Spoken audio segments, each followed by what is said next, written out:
കേരളത്തിലെ അടുത്ത മുഖ്യമന്ത്രി ആരായിരിക്കുമെന്നാണ്.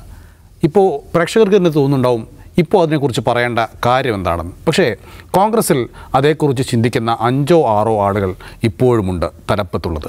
അതായത് നേരത്തെ CPM ഒക്കെ പറയുന്നൊരു കാര്യമുണ്ട്, കോൺഗ്രസ്സിൽ മൊത്തം മുഖ്യമന്ത്രി മോഹികളാണ് എന്നുള്ളത്. CPM-ൽ ആകെ ഒരു പിണറായി വിജയനും. ഇന്ന് AK ആൻ്റണി ഈ മുഖ്യമന്ത്രി മോഹത്തെക്കുറിച്ച് പ്രത്യേകം പരാമർശിക്കുകയുണ്ടായി. മുഖ്യമന്ത്രി ആരാണ് എന്നല്ല ഇപ്പോൾ ആലോചിക്കേണ്ടത്, മറിച്ച് തദ്ദേശ തിരഞ്ഞെടുപ്പ് വരാനിരിക്കുകയാണ്, അതേക്കുറിച്ച് ചിന്തിക്കൂ എന്നാണ് അദ്ദേഹത്തിൻ്റെ ഉപദേശം. നിഷാദ്, ഈ നേരത്തെ പറഞ്ഞ പോലെ ഇപ്പോൾ രമേശ് ചെന്നിത്തലയുണ്ട്, VD സതീശനുണ്ട്, K സുധാകരനുണ്ട്, KC വേണുഗോപാലുണ്ട്, അങ്ങനെ പോവുകയാണ് ലിസ്റ്റ്. അങ്ങനെ ഒരുപാട്, അതൊരു പാർട്ടിയെ സംബന്ധിച്ചിടത്തോളം ഇത്രയും മുഖ്യമന്ത്രി ആകാൻ അർഹതയുള്ള ആളുകളുണ്ട് എന്ന് പാർട്ടിയെ സംബന്ധിച്ചിടത്തോളം വലിയൊരു വെയിറ്റാണ്. പക്ഷേ അത് തന്നെ അവർക്ക് വരുന്ന തെരഞ്ഞെടുപ്പിൽ തടസ്സമാകാനുള്ള സാധ്യതയില്ലേ? അല്ല, ഒന്നാമത്തെ കാര്യം, നമ്മളിപ്പോൾ മുഖ്യമന്ത്രി സ്ഥാനത്തെക്കുറിച്ചൊന്നുമല്ല ആഗ്രഹിക്കേണ്ടത്, അതിനെക്കുറിച്ചല്ല ഡിസ്കസ് ചെയ്യേണ്ടത്. ഇതൊരു റൈറ്റ് ടൈം അല്ല എന്നൊക്കെ കോൺഗ്രസിൻ്റെ നേതാക്കൾ പറഞ്ഞാലും, അല്ലെങ്കിൽ ആ സമയത്തെ ചർച്ചയാണെന്നൊക്കെ പറഞ്ഞാലും, സത്യത്തിൽ കോൺഗ്രസിനകത്തുള്ള ഒരു ഡിസ്കഷനാണ് ഇത്. കോൺഗ്രസിനകത്തുള്ളൊരു വികാരവുമാണിത്. VD സതീശൻ എന്ന പുതിയ പ്രതിപക്ഷ നേതാവിൻ്റെ കീഴിൽ നമ്മളെല്ലാവരും ഒരുമയോടുകൂടി നീങ്ങുകയാണ്. അധികാരമെന്ന സ്വപ്നം മാത്രമേ നമുക്കുള്ളൂ, വ്യക്തിപരമായ ഒരു ലക്ഷ്യങ്ങൾ നമുക്കാർക്കുമില്ല എന്ന മട്ടിൽ നിസ്വാർത്ഥരായ മനുഷ്യരുടെ സംഘം ഒരു രാഷ്ട്രീയ പദയാത്ര നടത്തുന്നു എന്നൊന്നും കോൺഗ്രസിനെ കുറിച്ച് വിചാരിക്കുകയേ വേണ്ട. അതിനകത്ത് എല്ലാവരും അവരുടെ പ്ലാനിലാണ് വർക്ക് ചെയ്യുന്നത് എന്ന് മാത്രമല്ല, രമേശ് ചെന്നിത്തല കുട്ടികളോട് സംസാരിക്കുമ്പോൾ പറഞ്ഞ് നമ്മൾ കേട്ടിട്ടുണ്ട്, നിങ്ങളെന്താ, ഞാൻ കേരളത്തിൻ്റെ മുഖ്യമന്ത്രി ആകണമെന്നാണ് എൻ്റെ മോഹം, ആ മോഹം ഞാൻ ഇപ്പോഴും ഉള്ളാലെ കൊണ്ട് നടക്കുന്നുവെന്ന് തുറന്നു പറയുകയും അതിനുവേണ്ടി ഇപ്പോഴും ആഗ്രഹിക്കുകയും അതിനുവേണ്ടി പ്രവർത്തിക്കുകയും ചെയ്യുന്ന ആളാണ് അദ്ദേഹം. അതുകൊണ്ട് കോൺഗ്രസിനകത്ത് ഇപ്പോൾ പുതിയ എന്തോ സംഗതി പൊട്ടിപ്പുറപ്പെട്ടിരിക്കുന്നു. ഒരുപക്ഷെ വേണമെങ്കിൽ കുറച്ച് നേരത്തെ അതിൻ്റെ സൂചനകൾ കണ്ടു തുടങ്ങി എന്നൊഴിച്ചു നിർത്തിയാൽ കോൺഗ്രസിനകത്തുള്ള ഒരു പ്രശ്നമാണ് ഇത്. അടുത്ത തവണ ഈ പിണറായി വിജയൻ സർക്കാർ പരാജയപ്പെടുകയും പകരം UDF വിജയിക്കുകയും ചെയ്യുന്നു എന്ന് വിചാരിക്കുക. VD സതീശൻ കൂളായി പോയി മുഖ്യമന്ത്രിയാകും, ബാക്കി എല്ലാവരും ആ സത്യപ്രതിജ്ഞ ചടങ്ങിൻ്റെ മുൻനിരയിൽ വന്നിരുന്ന് കൈയടിക്കും എന്നാണ് നമ്മൾ വിചാരിക്കുന്നത്. അത്രയൊന്നും കൂളല്ല കോൺഗ്രസിനകത്തെ സാഹചര്യം. അതിനകത്ത് മുഖ്യമന്ത്രി മോഹികളായ മനുഷ്യരെമ്പാടുമുണ്ട്, അതൊരു യാഥാർത്ഥ്യമാണ്. അതുകൊണ്ട് ഇത് ആ സമയത്ത് അസാധാരണമായി പൊട്ടിമുളച്ച, അപ്രതീക്ഷിതമായി പൊട്ടിമുളച്ച ഒന്ന നിലയ്ക്ക് നിഷ്കളങ്കമായി കണ്ടെന്നാണ് എനിക്ക് തോന്നുന്ന ഒരു കാര്യം. രണ്ടാമത്തേത്, രമേശ് ചെന്നിത്തല എന്ന് പറയുന്ന നേതാവ് ഇപ്പോൾ അദ്ദേഹത്തിന് കുറേ പരിപാടികൾ കിട്ടിയിരുന്ന ഇൻവിറ്റേഷനാണ് ഇപ്പോൾ ഈ ഡിസ്കഷൻ ഓപ്പൺ ചെയ്യാനുള്ള പ്രധാനപ്പെട്ട കാരണങ്ങളിലൊന്ന്. അപ്പോൾ ആളുകൾ ഇപ്പോൾ രമേശ് ചെന്നിത്തല അതിന് ക്വാളിഫൈഡ് ആയ ആളല്ല, അദ്ദേഹം അതിന് അർഹനല്ല, അദ്ദേഹത്തിൻ്റെ ടെന്യൂറിൽ അദ്ദേഹം പരീക്ഷിച്ച് പരാജയപ്പെട്ട ആളാണ് എന്ന മട്ടിലൊക്കെ അദ്ദേഹത്തെ ആക്ഷേപിക്കുന്നുണ്ട്. ഞാനങ്ങനെ വിചാരിക്കുന്നതില്ല. ഇപ്പോൾ കോൺഗ്രസിനകത്ത് മുഖ്യമന്ത്രി പദത്തിന് അർഹരായ ആളുകളുടെ കണക്കെടുക്കുമ്പോൾ അതിൽ രമേശ് ചെന്നിത്തല എന്തായാലും പ്രഥമഗണ്യനായ ആളാണെന്ന് തന്നെയാണ് വിചാരിക്കുന്നത്. കാരണം കഴിഞ്ഞ ടേണിൽ 1ാം പിണറായി വിജയൻ സർക്കാരിൻ്റെ കാലത്ത് അദ്ദേഹം നന്നായി പണിയെടുത്തിട്ടുള്ള ആളാണ്.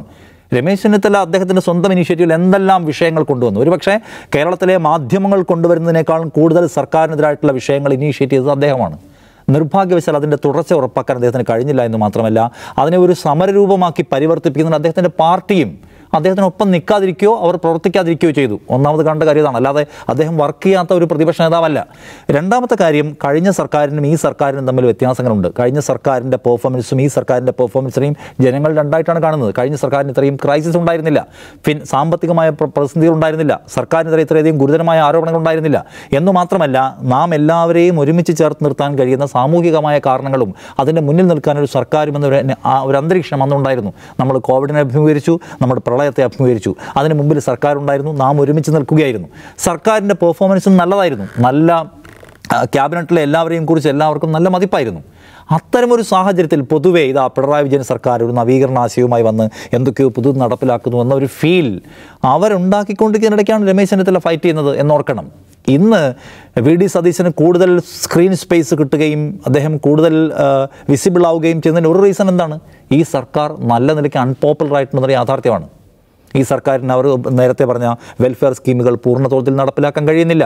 കഴിഞ്ഞ സർക്കാരിൻ്റെ കാലത്ത് ഉമ്മൻചാണ്ടി കുടിശ്ശിക വെച്ചതുകൂടി നടപ്പിലാക്കിയ സർക്കാരെന്ന അഭിമാനത്തോടെ തലയുയർത്തി നിൽക്കുന്നവർക്ക് ഇത്തവണ ക്ഷേമ പെൻഷൻ പോലും കൊടുക്കാൻ പറ്റുന്നില്ല. പദ്ധതികൾ പലതും മുടങ്ങിക്കിടക്കുകയാണ്. ഈ പറയുന്ന ഫണ്ട് അലോക്കേഷൻ പലയിടത്തും പ്രശ്നമാണ്. ഈ അൺപോപ്പുലർ ഇഷ്യൂ ഈ സർക്കാരിനെ കുറിച്ചുണ്ട്. മുഖ്യമന്ത്രിയുടെ മകളുമായി ബന്ധപ്പെട്ട് ഉയർന്നു വന്ന വളരെ ആഴമുള്ള വിവാദങ്ങളുണ്ട്. കഴിഞ്ഞ തവണത്തെ പോലെ സ്വർണ്ണക്കള്ളക്കടത്ത് കേസിലെ ബേസിലെസ് എന്ന് വേണമെങ്കിൽ തന്നെ വിളിക്കാവുന്ന തരത്തിലുള്ള വ്യക്തതയില്ലാത്ത വിവാദങ്ങളായിരുന്നില്ല. ഇത്തവണ ഈ സർക്കാരിനെ കുറിച്ച് വളരെ കൃത്യമായിട്ടുള്ള സംഗതികളുണ്ട്. ഒപ്പം പെർഫോമൻസ് ഇഷ്യൂ സർക്കാരിലെ പല മന്ത്രിമാർക്കുമെതിരെയുണ്ട്. ഇത്തവണത്തെ സാഹചര്യം പ്രതിപക്ഷത്തിന് കുറച്ചുകൂടി അനുഗുണമാണ്. അന്നതായിരുന്നില്ല. അപ്പോൾ അതുകൊണ്ട് അന്നത്തെ ഒരു സവിശേഷ സാഹചര്യമാണ്. ആ സവിശേഷ സാഹചര്യത്തിൽ തനിക്ക് സാധ്യമാം വിധം അദ്ദേഹം പൊരുതുകയും ചെയ്തു. അതുകൊണ്ട് രമേശ് ചെന്നിത്തല ഒരു ഫെയിൽഡ് പൊളിറ്റീഷ്യനാണ്, ഒരു ഫെയിൽഡ് ലീഡറാണ്. അദ്ദേഹം ദുർബലനാണ്, അദ്ദേഹത്തിന് സാധ്യതകളില്ല എന്ന് പറയുന്നതിൽ പ്രശ്നമുണ്ട്. അതുകൊണ്ട് അദ്ദേഹത്തിൻ്റെ മോഹം കൊണ്ട് നടക്കുന്നതിൽ, അദ്ദേഹത്തിന് ഇനിയും ഒരു മുഖ്യമന്ത്രിയാകാനുള്ള ആഗ്രഹം കൊണ്ട് നടക്കുന്നതിൽ എന്തെങ്കിലും അപരാധമുണ്ട് എന്നെനിക്ക് തോന്നുന്നില്ല. അദ്ദേഹം ആത്യന്തികമായി നേരത്തെ മുരളീധരൻ പറഞ്ഞതുപോലെ പാർലമെൻ്ററി പാർട്ടിക്കകത്ത് ആർക്കാണ് ഭൂരിപക്ഷം എന്നതാണ് അവർ കണക്കാക്കേണ്ട കാര്യം. അപ്പോൾ അത് അദ്ദേഹത്തിന് ഉറപ്പിക്കാൻ കഴിയുന്നുണ്ടോ എന്നത് ചോദ്യമാണ്. രണ്ടാമത്തേത് ഒരു കാര്യം കൂടി പറയാൻ തോന്നുന്നത്, ഇപ്പോൾ രമേശ് ചെന്നിത്തലയെക്കുറിച്ച് പറയുമ്പോൾ അദ്ദേഹം NSSൻ്റെ പരിപാടിയിൽ പോകുന്നു, SNDPയുടെ പരിപാടിയിൽ പോകുന്നു, അദ്ദേഹം സമസ്ത കേരള ജമിയത്തുൽ ഉലമയുടെയും മുസ്ലിം ലീഗിൻ്റെയും പരിപാടിയിൽ പോകുന്നു എന്നതുകൊണ്ട് പരിപാടിയിൽ പങ്കെടുക്കലല്ല ഏതെങ്കിലും ഒരു നേതാവിൻ്റെ പൊതു അംഗീകാരത്തിൻ്റെ മാനദണ്ഡം എന്ന് MM ഹസൻ പറയുന്നത് കേട്ടു. ഞാൻ വിചാരിക്കുന്നത് UDF പോലെ ഒരു സംവിധാനത്തിനകത്ത്, കോൺഗ്രസ് പോലൊരു പാർട്ടിക്കകത്ത് പരിപാടിയിൽ പങ്കെടുക്കലും വളരെ പ്രധാനപ്പെട്ട ഒന്നാണ്. അത് CPIM-നെ പോലെ കൃത്യമായ സംഘടനാ സംവിധാനം, കൃത്യമായിട്ടുള്ള സമുദായങ്ങൾക്കകത്ത് കൃത്യമായ സ്വാധീനം, കൃത്യമായ വോട്ട് ബേസ്, അങ്ങനെ സിസ്റ്റമാറ്റിക്കായ ഒരു പാർട്ടിയല്ല. ഒരർത്ഥത്തിൽ വേറൊരു വാചകത്തിൽ പറഞ്ഞാൽ ഒരു ആൾക്കൂട്ട രൂപീകരണത്തിൻ്റെ ഉൽപ്പന്നമാണ് പലപ്പോഴും അതിൻ്റെ തെരഞ്ഞെടുപ്പ് വിജയങ്ങൾ. അത് സമവാക്യങ്ങളാണ് പലപ്പോഴും. പ്രത്യേക സമുദായങ്ങൾക്കകത്തുണ്ടാകുന്ന കൺസോൾട്ടേഷൻ, പ്രത്യേക ഗ്രൂപ്പുകൾക്കിടയിൽ ഉണ്ടാക്കാൻ പറ്റുന്ന റീച്ച്, അങ്ങനെയൊക്കെയാണത്. അപ്പോൾ അത്തരം സമുദായ സംഘടനകളും, എസ്പെഷ്യലി സമുദായ സംഘടനകളുമായി മെച്ചപ്പെട്ട റിലേഷൻഷിപ്പാണ് എപ്പോഴും ആ പാർട്ടി കീപ്പ് ചെയ്യുക. അതിപ്പോൾ ഞങ്ങൾ ഒരു സമുദായ സംഘടനയുടെയും പടിയിൽ പോയി കിടക്കില്ല എന്ന് പിണറായി വിജയൻ പ്രസംഗിക്കും. ഒരു കോൺഗ്രസ് നേതാവ് അത് പ്രസംഗിക്കില്ല. കാരണം എന്താണ്?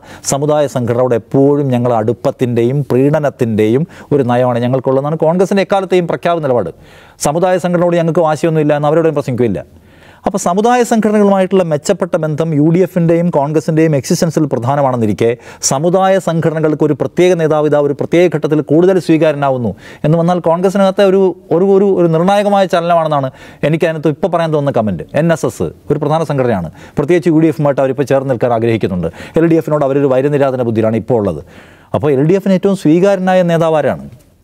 മലബാറിലേക്ക് വരുമ്പോൾ മലബാറിലെ പ്രധാനപ്പെട്ട ഒരു സംഘടനയ്ക്ക് സ്വീകാരനാക്കുന്ന തോന്നുന്ന തരത്തിൽ രമേശ് ചെന്നിത്തല ഇൻവൈറ്റ് ചെയ്യപ്പെടുന്നു. SNDP യോഗം ഇൻവൈറ്റ് ചെയ്യുന്നു എന്ന് വെച്ചാൽ, ഞാൻ പറഞ്ഞ എസ്പെഷ്യലി കോൺഗ്രസ് പൊളിറ്റിക്സിനകത്ത് അത് ഒരു ചെറിയ കാര്യമല്ല. അതുകൊണ്ട് രമേശ് ചെന്നിത്തല എല്ലാ അർത്ഥത്തിലും വരയ്ക്ക് പുറത്തായി പോയ ഒരാൾ. അദ്ദേഹത്തിൻ്റെ ട്രെയിനിൽ അദ്ദേഹം പോരാടി നോക്കി പരാജയപ്പെട്ട ആൾ. ഇനി അദ്ദേഹത്തിന് ഒരു സാധ്യതയും അവശേഷിക്കുന്നില്ല. മുഖ്യമന്ത്രി ആവാനുള്ള അദ്ദേഹത്തിൻ്റെ മോഹം തന്നെ മഹാപരാധം എന്നതിലേക്ക് കാണുന്നതിൽ തെറ്റുണ്ടെന്ന് തോന്നുന്നില്ല. മാത്രമല്ല, കോൺഗ്രസിനകത്ത് ഇപ്പോൾ നടക്കുന്ന ഈ ശബ്ദങ്ങളെ മാധ്യമങ്ങൾ അതിനകത്ത് വല്ലാതെ വലുതാക്കുകയാണ്, അതിനകത്ത് ഒരു അതിശബ്ദം കൊടുക്കുകയാണ്.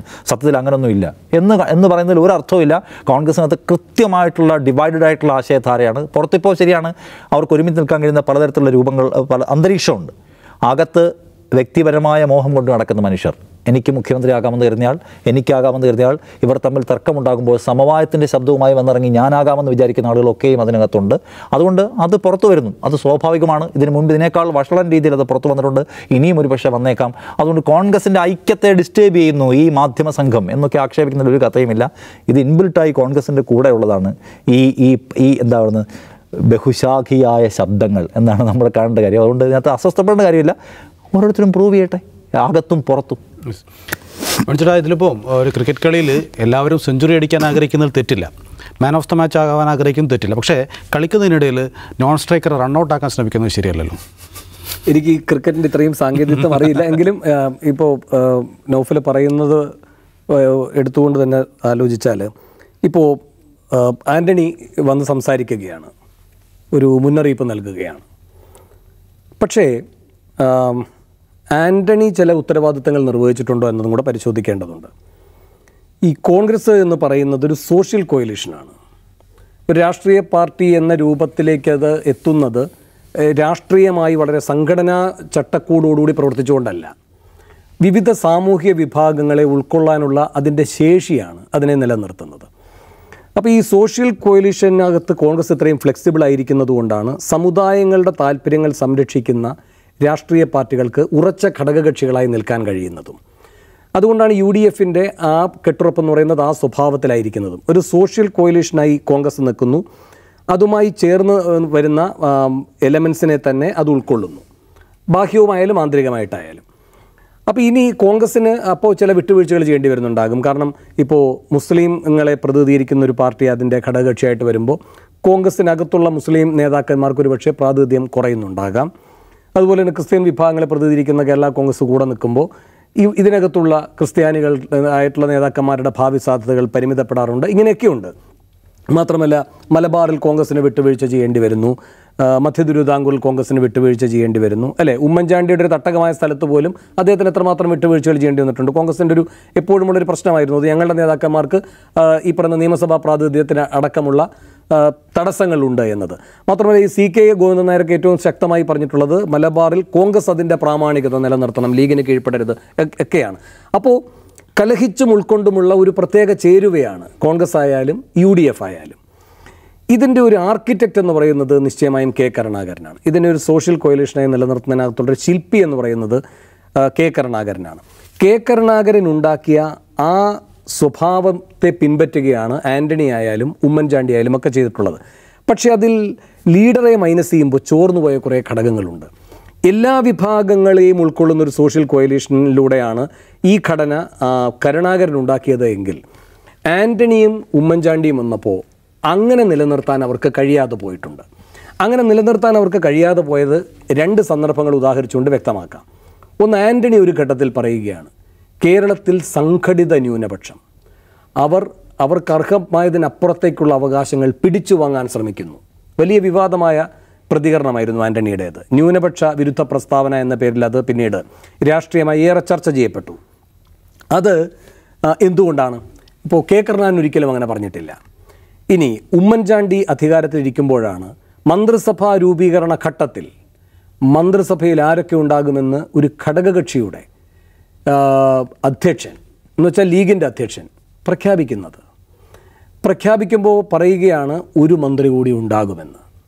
അപ്പോൾ ഒരു മുഖ്യമന്ത്രിക്ക് പോലും പറയാൻ കഴിയാത്ത രീതിയിൽ അദ്ദേഹത്തിൻ്റെ ക്യാബിനറ്റിൽ 5ാമതൊരു മന്ത്രി ഉണ്ടാകും എന്ന് ഒരു ഘടകകക്ഷിയുടെ അധ്യക്ഷൻ ആധികാരികമായി പറയുന്ന അവസ്ഥ വന്നു.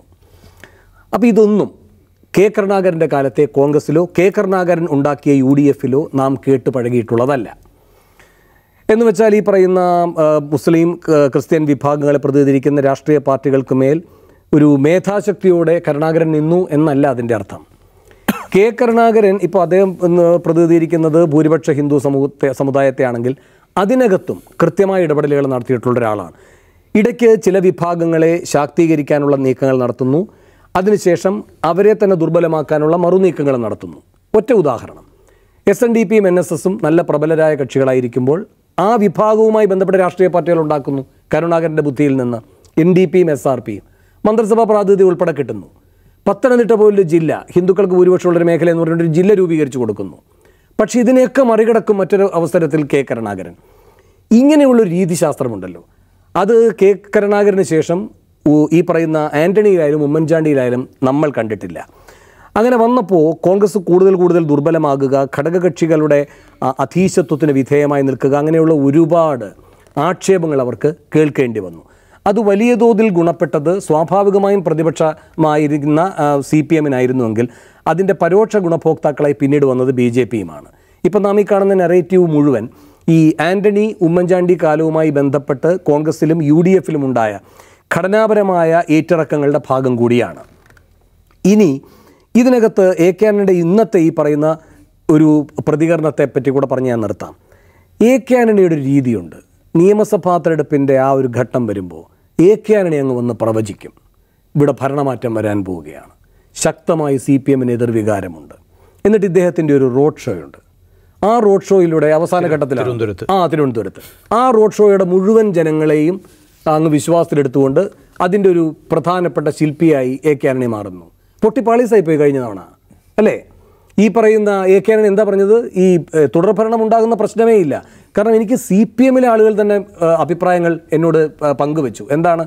ഈ പാർട്ടി ഒരിക്കൽ കൂടി അധികാരത്തിൽ വന്നാൽ ഈ പാർട്ടി ഇല്ലാതാകും, അതുകൊണ്ട് ഞങ്ങൾ തന്നെ നിങ്ങൾക്ക് വേണ്ടി വോട്ട് ചെയ്ത് ഭരണമാറ്റം ഉണ്ടാക്കും. എന്നിട്ട് എന്താ സംഭവിച്ചത്? അങ്ങനെ സംഭവിച്ചില്ല എന്ന് മാത്രമല്ല, വീട്ടിലുണ്ടായിരുന്ന ആൾ ഉൾപ്പെടെയുള്ളവർ എങ്ങോട്ടേക്കാണ് പോയതെന്ന് പോലും അദ്ദേഹത്തിന് അറിയാൻ പറ്റാത്ത അവസ്ഥ വന്നു.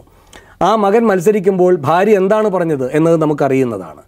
അപ്പോൾ രാഷ്ട്രീയമായ ഉള്ളടക്കം സ്വന്തം കുടുംബത്തിനകത്തായാലും സ്വന്തം രാഷ്ട്രീയ കുടുംബമായ കോൺഗ്രസിനകത്തായാലും എങ്ങനെയൊക്കെയാണ് മാറി മറിയുന്നത് എന്ന് അദ്ദേഹത്തിന് തന്നെ പിടിയില്ലാത്തൊരു കാലമാണ്. അതുകൊണ്ട് ഒരപ്രമാദിത്വവും AK ആൻ്റണിക്ക് ഈ വരവിലില്ല. അതുകൊണ്ട് ഇനിയിപ്പോൾ നിങ്ങൾ തദ്ദേശ തെരഞ്ഞെടുപ്പിലാണ് നിങ്ങൾ ഏറ്റവും കൂടുതൽ ശ്രദ്ധ ചെലുത്തേണ്ടത്. നിയമസഭാ തെരഞ്ഞെടുപ്പ് വരുമ്പോൾ നമുക്ക് ആലോചിക്കാം, അപ്പോൾ നമുക്ക് ആരാകും മുഖ്യമന്ത്രി എന്നതിനെപ്പറ്റി ആലോചിക്കാം എന്നൊക്കെ പറയുന്നത് ഒരു ഭവിഷ്യത്ത് എന്താകുമെന്നതിനെ പറ്റിയുള്ള ആശങ്ക പങ്കുവയ്ക്കലല്ല, അവനവന് കിട്ടിയ അടിയുടെ ചൂട് മാറിയിട്ടില്ല എന്ന് സ്വയം ഓർമ്മിപ്പിക്കലാകാം ഒരുപക്ഷെ ആന്റണി നടത്തിയിരിക്കുന്നത്.